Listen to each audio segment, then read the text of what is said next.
في حاجة كده جربتها من فترة ولقيتها شغالة معايا، فقلت أقولها لكم أو أنقلها ليكم، يمكن تشتغل معاكم أو مش يمكن، أنا متأكد إن اللي هيعملها هتشتغل معاه.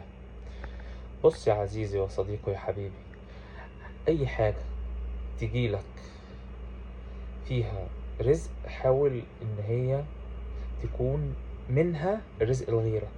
إزاي يعني الكلام ده؟ يعني جاتلك ترقية، طلع حاجة لله، تصدق حتى لو حاجة قليلة، تمام؟ نزل لك زيادة في المرتب، خلي منها حتى لو حاجة بسيطة لله، هتلاقي رزقك بيوسع، هتلاقي ربنا محوطك بالستر. دي زي نقدر كده نقول ده كود، أو نقدر نقول ده قانون، أو نقدر نقول دي دي حاجة كده يقينية، يعني هو يقين.